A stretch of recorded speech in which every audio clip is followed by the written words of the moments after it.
할렐루야. 네, 반갑습니다. 하나님의 큰 은혜가 오늘 성탄 예배에 참석하신 모든 성도님들 위해 크게 차고 넘쳐나기를 소원합니다. 우리 옆에 좌우 그리고 앞뒤로 우리 함께 성도들끼리 한번 인사 한번 나눌까요? 기쁘고 행복한 성탄절 되세요 하고 인사 나누겠습니다. 기쁘고 행복한 성탄절 되세요. 네. 할렐루야. 성탄절 아침이 참 우리에게 참 많은 기쁨을 안겨주는 것 같다라는 생각, 늘 하는 생각이지만 새삼 더 그런 생각이 많이 드는 복된 하루인 것 같습니다. 사랑하는 성도 여러분, 오늘은 우리가 너무나도 잘 알고 우리가 또 너무나도 기다려왔던 그러한 날이죠. 우리 주님이 나신 날입니다. 우리 구주이신 예수 그리스도께서 육신을 입고 탄생하신 날을 기념하는 성탄절 아침입니다. 예수님을 믿는 모든 사람들이 최고로 기뻐하는 그러한 날이기도 하죠. 그러므로 오늘 우리는요, 오늘 주님 오신 이 성탄절을 우리가 기념해서 오늘 우리에게 주신 이 본문의 말씀을 통해서 성탄의 참 뜻에 대해서 우리가 함께 살펴보면서 하나님의 은혜를 나누고자 합니다.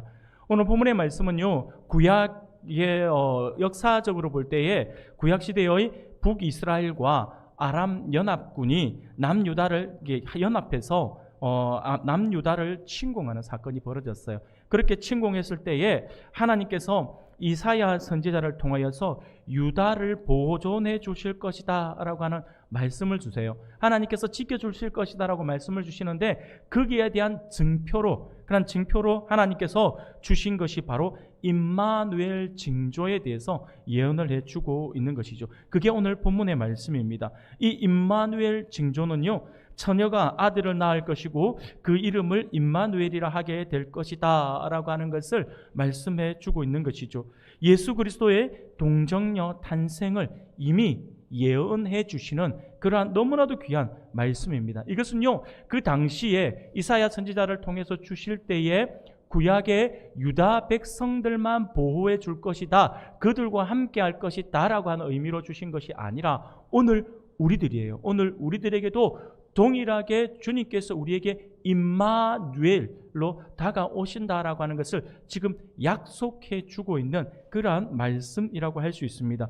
임마누엘이신 우리 예수 그리스도를 통하여서 하나님을 떠나 살던 모든 죄인들을 구원해 주실 것이다 라고 하는 사실을 우리에게 말씀해 주고 있는 그러한 너무나도 귀한 말씀입니다. 그러므로 오늘 아침에는요, 이런 본문의 말씀을 통해서 하나님의 아들이신 우리 주님이 이 땅에 오신 진정한 의미를 우리가 한번 되새겨보면서 함께 기뻐하는 그런 복된 시간이 되기를 소원합니다. 사랑하는 여러분, 오늘 우리가 성탄 그러지만 이 성탄의 참 뜻을 우리가 한번 되새겨볼 필요가 있을 것 같습니다. 두 가지 정도로만 간단히 여러분들과 함께 다시 한번 되새겨 보았으면 좋겠는데, 그 첫 번째가 무엇이냐면 성탄절의 참 뜻은요, 바로 하나님이 사람으로 오신 날을 기념하는 날이에요. 이것을 우리가 잊어서는 안 됩니다. 처음 세상이 창조되었을 때에 첫 사람 아담과 하와는요, 에덴 동산에서 하나님과 함께 살았습니다. 물론 하나님은요, 지금이나 그때나 동일하신 분이에요. 동일하신 분이시기 때문에 지금도 영으로 계시지만 그때도 영으로 계셨어요. 그러니까 에덴 동산에서 아담과 하와와 함께 계셨던 우리 하나님도 영으로 계신 하나님이시죠. 그러면 영으로 계셨다라고 한다는 말은 그 사람들의 눈에는 보이지 않는다라고 하는 거예요. 사람의 눈으로는 볼 수가 없는 존재가 바로 우리 하나님이다라고 하는 것이죠. 그러면 아담과 하와는 어떻게 하나님과 함께 한다라고 하는 것을 우리가 알 수 있느냐라고 하는 것이죠. 그러나 오늘 죄성에 찌들어 있는 우리들은요, 느끼지 못하지만 아담은 달랐어요. 첫 인류 아담과 하와는 완전히 달랐습니다. 그들은요, 하나님을 눈으로 직접 보는 것이 아니라 하나님을 느낄 수가 있었습니다.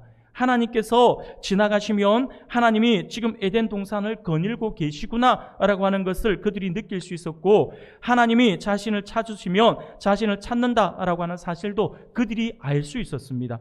그만큼 첫 사람인 아담과 하와는요, 죄가 들어오기 전인 상태이기 때문에 마음이 깨끗한 그러한 존재들이었어요.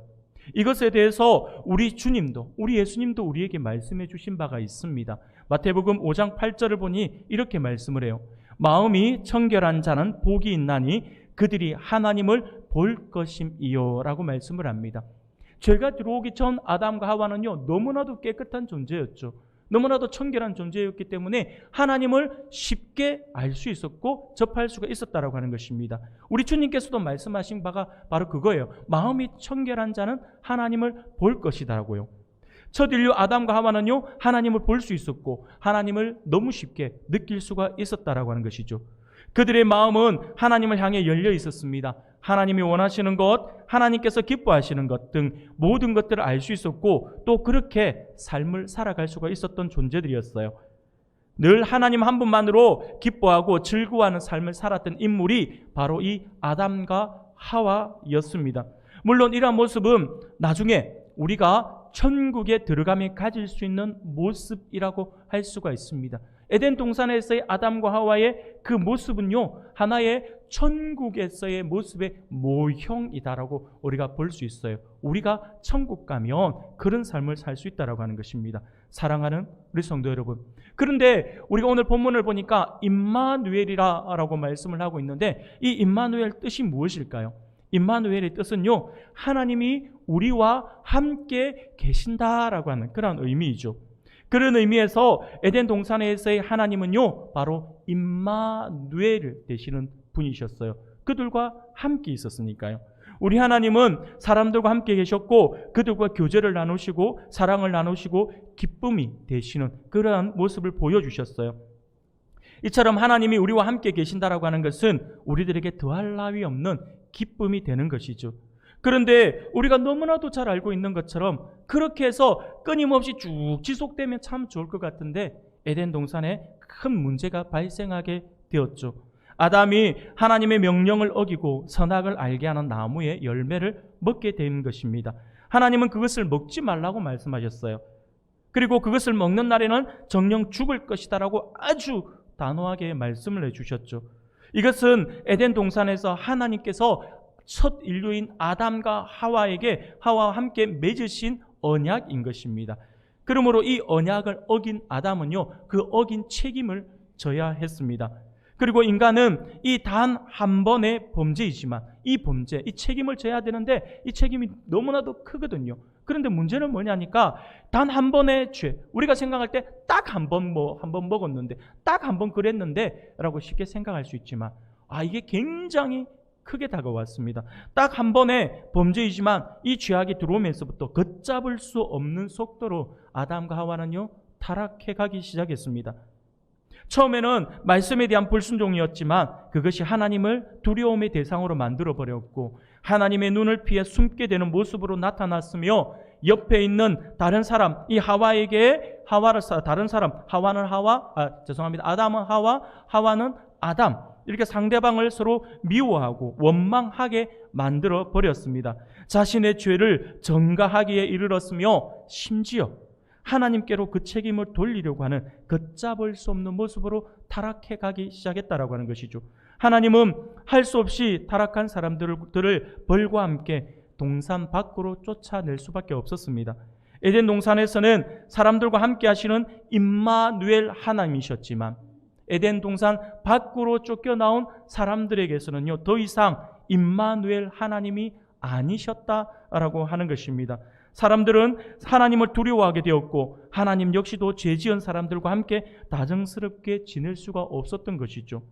하나님께서는 그처럼 그렇게 친밀하게 함께 해주시지 않으셨습니다. 예전처럼 그렇게 친밀하게 함께 해주시지 않으셨어요. 근데 사실은요, 엄밀히 따져보면 하나님의 사랑은 변하지 않았어요. 하나님은요, 에덴 동산에 있는 사람들이나 에덴 동산에 쫓겨난 사람들이나 하나님께서는 죄를 지었다고 해서 하나님께서 그를 미워하고 하지는 않았습니다. 원수같이 여겨주시지는 않았어요. 죄가 미울 뿐이었죠. 그런데 사람들의 죄성이 더 이상 하나님의 사랑을 느끼지 못했다라고 하는 것이죠. 마음이 타락해버리니까 청결할 때에 하나님을 볼 수 있었던 그들이 마음이 타락하고 나니까 그 다음 하나님을 보는 시간들이 줄어들게 되었다라고 하는 것입니다. 스스로 하나님을 느낄 수 없는 상태가 되어버린 것이죠. 그러다 보니 하나님이 내 곁에 계시지 않는다라고 하는 생각이 들어버렸어요. 마치 하나님께서 사람들과 함께 거하지 않는 것과 같은 느낌을 가지게 되었다라고 하는 것입니다. 인간이 하나님을 강하게 느끼지 못하니 사람들은 늘 허전하고 기쁨이 없고 외로울 수밖에 없었어요. 근데 사람들은요, 이 외로움 안에 거하기를 좋아하지는 않아요. 이 외로움을 어떻게 해소하려고 하죠. 그러다 보니까 자기의 생각 그리고 자기의 판단 그런 것들로 자기의 이 외로움을 달래려고 하다 보니까 더 큰 죄의 수렁으로 빠져들게 되었습니다. 사사기의 주제인 것처럼 자기의 소견에 옳은 대로 행동하며 더욱 타락의 길로 가버렸다라고 하는 것이죠. 하나님을 찾지 않는 존재가 이제 되어버린 것입니다. 그러므로 이제 인류는요, 하나님의 아픈 마음이 되어버린 것이죠. 하나님께서는 그래도 우리 인간들을 사랑하셔요. 사랑하셔서 계속되는 방법으로 사람들에게 계속 돌이키기를 원하시는 거죠. 수많은 기적을 통해서 하나님은 당신을 스스로 나타내 보여주셨고요. 심지어 선지자들을 통해 직접적으로 돌아서라 라고 돌아오라 라고 말씀을 해주셨음에도 불구하고 사람들은요, 그 모든 것을 외면하고 심지어 선지자들을 죽이기까지 하면서 하나님을 철저하게 외면해 버렸습니다. 그럼에도 불구하고 우리 하나님께서는요, 이런 우리들을 외면하지 않으시고 놀랍게도 마지막 하나의 방법을 사용하셨어요. 그 방법을 통해서 인간들이 돌아오기를 바라셨던 것이죠. 그 방법이 무엇이냐니까 바로 약 2000여 년 전 어느 날, 오늘로부터 2000여 년 어느 날 하나님께서 직접 사람의 몸을 입으시고 우리들에게 오셨다라고 하는 것이죠. 하나님의 독생자이신 예수님을 이 땅에 보내주신 것입니다. 우리는 그 사건을 성육신 사건이라고 합니다. 하나님이 육신이 되었다라고 하는 것이죠. 우리 예수님은요, 우리와 똑같은 육체를 지니시고 탄생하신 것입니다. 바로 사람이 되신 것이에요. 그 날을 기념하는 날이 바로 오늘 이 성탄절입니다. 많은 사람들이 이런 이야기를 하면 하나의 생각을 내볼 수 있습니다. 하나의 의문을 가질 수가 있어요. 뭐냐면 어떻게 하나님이 사람이 될 수 있는가? 말이 안 되는 거 아닌가? 라는 생각을 해볼 수 있어요. 그런데 조금만 생각해 보면 이 하나님이 사람이 되셨다라고 하는 것이 얼마나 우리를 사랑하는 하나님의 큰 사랑인지를 깨달을 수가 있어요. 예전에 이런 이야기가 있습니다. 어느 곤충을 아주 사랑하는 무신론자가 한 명이 있었습니다. 이 사람이 지인의 초청으로 교회에 참석을 해서 예배를 드리는데 그 예배 시간에 목사님이 설교할 때 말씀을 하신 설교의 내용이 바로 성육신 사건이었어요. 하나님이 사람을 사랑해서 이 땅에 육신을 입고 오셨어요 라고 이야기를 한 거예요. 근데 이 무신론자는 이 말이 안 된다라고 생각한 거죠. 하나님이 어떻게 사람의 육신을 입고 이 땅에 올 수 있는가? 말이 안 된다. 하여튼 간에 교회에 허풍만 뜬다라고 하는 생각으로 말씀을 받지 않았어요. 그러고는 마음의 문을 닫아버렸어요. 그러면서 집을 갑니다. 집을 가는데 어느 순간 집을 가는 길에 이 산길을 가게 되었어요. 산길을 가는데 어디서 이상한 냄새가 나는 거예요. 그래 보니까 저 앞쪽에서 아주 이제 산불이 난 거예요. 불이 아주 맹렬한 속도로 자신을 향해 달려오고 이게 팍 타오들어오고 있으니 어떻게 하겠습니까? 도망을 가야죠. 그래서 얼른 도망을 하려고 탁 돌아서는 순간 이 수만 마리의 개미떼들이 함께 모여가지고 있는 큰 개미집을 발견하게 됩니다. 발견하게 되는데 이 개미들 가만 내버려 두면 곤충을 너무 사랑하는 사람이다 보니까 개미를 그대로 내버려 두면 이 불이 와서 다 타 죽어버리는 거예요. 그래서 어떻게 해서든 이 개미를 구하고 싶은 거예요. 그런데 이 개미를 자기가 어떻게 이 수만 마리를 이렇게 옮기겠냐고요.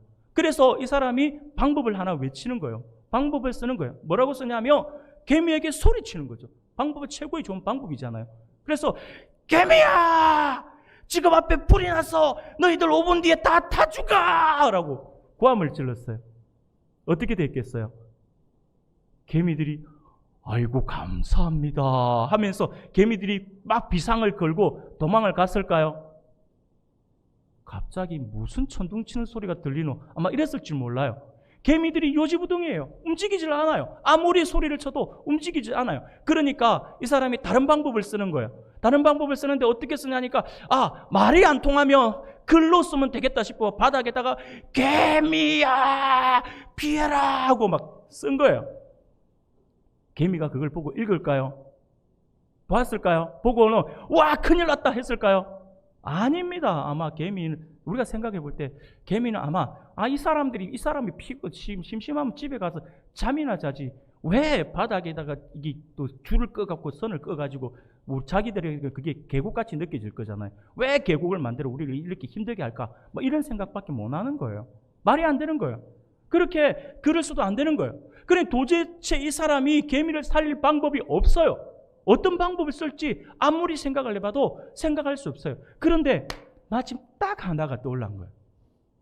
방 딱 하나 떠올랐는데 그게 뭐냐니까 내가 아무리 소리를 치고 아무리 글로 호소를 해도 이 개미들을 살릴 수 있는 방법이 없으니 이 개미를 살릴 수 있는 유일한 방법은 내가 능력이 된다면 내가 개미가 되어서 개미의 언어로 그들에게 이야기를 하며 그들이 피할 수 있지 않을까라는 생각이 들었던 것이죠. 그 순간 이 사람이 깨달았습니다. 성육신이 무엇인지 이제야 알겠다 라고 하면서 다시 그 길로 돌아가서 교회 가서 예수님을 믿었다라고 하는 이야기가 있습니다. 사랑하는 우리 성도 여러분, 성육신 사건이 무엇인지 아시겠습니까? 성육신 사건은요, 우리에게 수많은 말로서 하나님 말씀해 주시고 글로서 이야기를 해주시고 심지어 선지자들까지 보내주셔서 하나님께서 돌이키기를 바라셨지만 사람들은요 돌이키지 않았습니다. 그래서 마지막 방법을 동원하신 것이 바로 하나님이 사람이 되어서 사람 속에서 사람의 언어로 그들에게 다가가서 그들에게 말씀을 전하면 그들이 돌아설 것이다 라고 하는 것이죠. 그래서 하나님께서 이 땅에 육신을 입고 오실 수밖에 없었다라고 하는 것이죠. 그것이 바로 오늘 이 성탄절이라고 하는 거예요. 사랑하는 여러분, 이렇게 하나님의 아들을 이 땅에 보내주시면서 하나님께서 하신 말씀이 있어요. 그 말씀이 뭐냐니까 그게 오늘 본문이에요. 보라, 처녀가 잉태하여 아들을 낳을 것이요 그의 이름을 임마누엘이라 하리라 라고 말씀을 하십니다. 과거 에덴 동산에서처럼 하나님께서 우리와 함께 하신다라고 하는 증표로 아들을 보내주시면서 그 이름을 임마누엘이라고 붙여주셨다라고 하는 것이죠. 하나님이 우리와 함께 하신다라고요. 사랑하는 성도 여러분, 이 얼마나 큰 은혜입니까? 우리 예수님은 이 땅에 육신을 입고 오셔서 하나님의 사랑을 다시 알려주셨습니다. 죄를 지은 인간들에게 하나님께서 얼마나 사랑하시고 계신지 알려주시며 그 죄악의 길에서 돌이켜 돌아오면 그를 용서해 주신다라는 사실을 알려주셨습니다. 그러므로 성탄절은 하나님이 사람으로 오신 날이며 우리에게 구원의 길을 열어주신 복된 날입니다. 하나님께서 우리와 함께 하심을 직접 몸으로 보여주시는 기쁘고 복된 날이다라고 하는 사실을 기억해서 더욱 하나님께 감사하는 우리 성도님들이 되기를 소원합니다. 두 번째로 성탄절은요, 이제 하나님이 이 땅에 육신을 입고 오신 날이라고 한다면, 그래서 우리에게 구원의 길을 열어주신 날이라고 한다면, 이 두 번째는요, 성탄절은 사람이 하나님의 자녀가 될 수 있는 길이 열린 날이에요. 우리 인간은 신이 아니잖아요. 사람은 흙덩이로 빚어져서 지음받은 피조물입니다. 짐승과 어떻게 보면 비슷한 존재일 뿐이에요. 언제 죽을지 모르며 하나님처럼 영원히 산다라고 하는 것도 없는 그러한 존재들이었죠. 그런데 아주 놀라운 사실은요, 처음 인류였던 아담과 하와에게는요, 하와는 우리와 달랐어요. 어떤 부분에 달렸냐면 그들도 수명은 그들에게 있어서 우리는 수명이 길어야 100년 이 정도지만 그때의 아담과 하와는요, 수명이 영원히 산다라고 하는 것은 아니었지만 수명이 정해져 있지는 않았다라고 하는 거예요. 문제는 더 놀라운 것은 뭐냐면 그들은요, 그 수명을 자기들이 선택을 할 수 있었다라고 하는 거예요. 어떻게 선택을 할 수 있었을까요? 하나님의 약속을 지켜나가면 1000년이든 10,000년이든 살 수 있었던 것이죠. 스스로가 그것을 선택을 할 수 있었는데 그 선택권을 가지고 그들이 그것을 포기해버렸다라고 하는 것입니다. 하나님의 말씀을 잘 순종하며 생명나무의 열매를 먹으며 살았다라고 한다면 그들은 또 오래 살았을 것이겠죠. 그러나 그들은 그 선택을 저버렸습니다. 인간은 하나님께 불순종의 죄를 지음으로 인해서 죽음을 맞이하게 되었고 이로 인해서 당연히 에덴 동산에서 쫓겨나게 되었습니다. 이것은 단순하게 에덴 동산에서 쫓겨난 것으로 끝나는 것이 아니라 영생하는 길이 막혀버렸고 하나님의 자녀가 되어서 함께 사는 일이 사라져버렸다라고 하는 것이죠. 우리 인간에게 있어서는 더할 수 없는 그런 불행이라고 할 수 있습니다. 인류는요, 하나님의 자녀로서 하나님과 영원히 살 수 있었을 것인데 불순종함으로 모든 것이 다 사라져버리고 말았다라고 하는 것이죠. 그러나 여러분, 이 스토리가 여기서 끝나버린다면 우리에겐 정말 절망적일 수도 있습니다. 그러나 이 스토리는요, 여기서 끝나지 않습니다. 오히려 끝같이 보이지만 새로운 시작이 된 겁니다. 시작이 열린 것이죠. 바로 약 2000년 전 오늘 그분이 오심으로 새로운 스토리가 시작이 되었습니다. 예수님은 하나님과 같은 분이셨지만 사람이 되셨어요. 왜 하나님께서 하나님이신 예수님이 사람이 되셨을까요? 한마디로 이야기하면 하나님께서 사람이 되신 것은요, 사람들에게 복을 주시기 위함이었습니다. 그 복이 어떤 복일까요? 바로 믿는 사람들의 죄를 없애주시는 복입니다. 천국에 들어갈 수 있도록 해주시는 복이고요, 하나님과 같은 성품에 참여하도록 해주시는 복이죠. 우리와 함께 하시며 우리로 하여금 하나님의 자녀가 되어 영원히 살 수 있게 해주시는 그 복이다라고 하는 것이죠. 이 복은 우리에게 너무나도 크고 귀한 복이죠. 하나님의 자녀임을 스스로 불순종함으로 그 복을 걷어차 버렸는데 이제 하나님의 아들이신 주님이 오셔서 하나님의 자녀가 될 수 있는 그 길을 다시 열어주신 것입니다. 이제 누구든지 예수님을 믿기만 하면 우리가 하나님의 자녀가 되어서 이 복을 누리게 됩니다. 그래서 주님도 요한복음 1장 12절에서 영접하는 자, 곧 그 이름을 믿는 자들에게는 하나님의 자녀가 되는 권세를 주셨으니 라고 분명하게 우리에게 말씀을 해주고 있는 것입니다. 사랑하는 우리 성도 여러분, 이와 같이 성탄절은 우리 모두에게 기쁘고 즐거운 축복의 날입니다. 이러한 사실을 알지 못하고 세상 사람들이 좋아한다라고 해서 같이 좋아하고 선물 때문에 좋아한다면 그 기쁨은 오래가지 못할 것입니다. 그러므로 오늘 주시는 말씀을 우리가 기억하면서 성탄의 참 뜻을 바로 알아서 하나님께서 주시는 영원한 기쁨을 누릴 수 있는 우리 성도님들, 그리고 예배 이후에 있을 이 2부 행사들을 통해서 그 하나님 앞에 우리의 몸과 마음과 그리고 우리의 모든 것을 다 돌려드리며 함께 기뻐하며 하나님께 영광 돌려드림으로 말미암아 하나님께서 주시는 참 기쁨과 평안을 온전히 누리는 우리 모든 성도님들이 다 되시기를 주님의 이름으로 축원합니다.